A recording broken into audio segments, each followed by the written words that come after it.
Welcome to the Eric Brady podcast, Series 1, Adolf Hitler, His Bombers and Me. Episode 30, Why Bomb a School? Eric, what was the reaction to the bombing of Sandhurst Road School? Obviously, a war was going on, but were people shocked?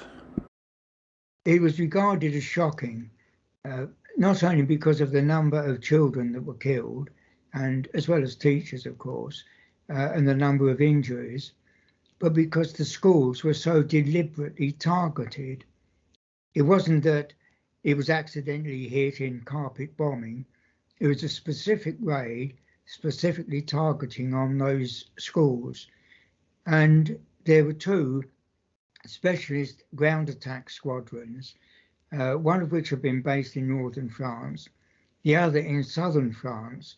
But the southern France squadron was brought up to take part specifically in this raid. Was anything discovered either during the war or afterwards as to why Hitler's Air Force targeted these schools? My mother came up with an interesting theory, which I think was totally erroneous, and that was that she said that, Eric, the Germans think very long term, and so they wanted to kill off the best brains in Britain. To me, even at about 11 years of age, that seemed rather unbelievable that I should be counted as one of the best brains of Britain. And I'm not quite sure why she thought that, because it was only an ordinary council school that Sandhurst Road was, and also the other schools targeted.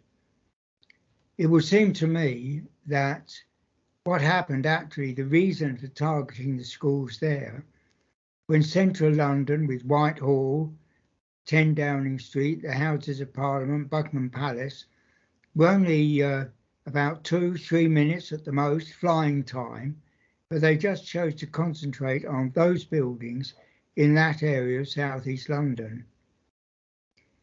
My belief is that it was German intelligence, because after the outbreak of war and the evacuation, schools were empty, and the government took over a lot of those schools for all sorts of things, including by the Air Ministry.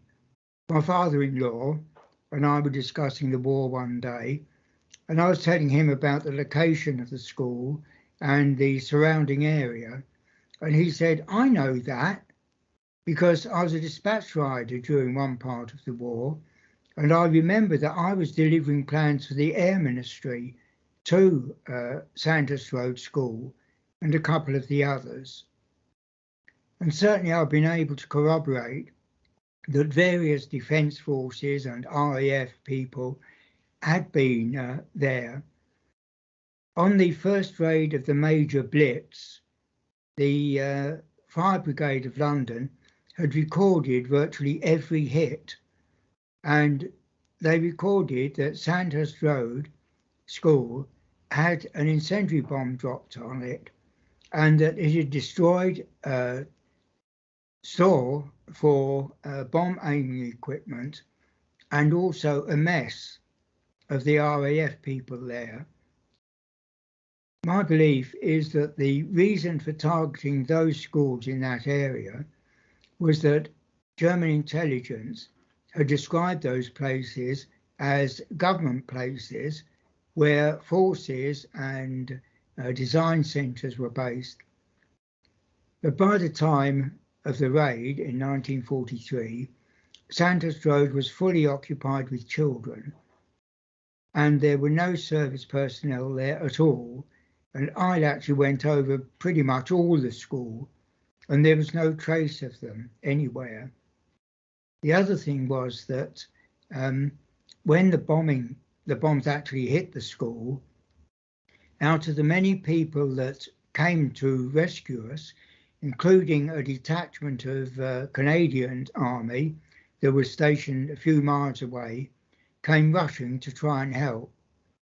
But nothing was mentioned of any service personnel on the site. It was only us children there. And so it was based upon, in my view, out-of-date German intelligence. Were there no signs that the pilot would have seen that would have made him realise the school was occupied by children? There's a possibility that he questioned it, because on that day, a lot of children were in the playground as it was lunchtime, but also many more than usual because they were waiting for coaches to take them to public performances.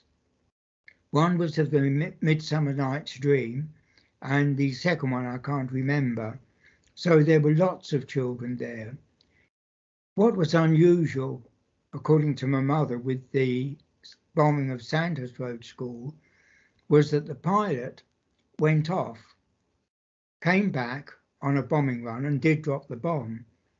Usually what happened with that particular strike force of ground attack aircraft, they would go in low and fast, climb up to 500 feet, get their target and drop the bomb. They wouldn't go off and then come back. And it's possible that Captain Schumann, who was the one who actually bombed the school and was the leader of the raid, flew off to call base, say there were so many children, and still got the order to bomb. That's only surmise on my part. It may be true, it may not. That's amazing that you know the name of the pilot. What did he have to say about the bombing of the school? That evening, Captain Schumann made a radio broadcast, and somehow I've got hold of a transcript of actually what he said. To the interviewer, he simply said, yes, we did a raid into central London, and all our bombs hit their targets.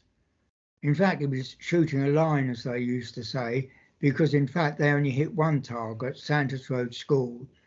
The other 5 schools were all near misses.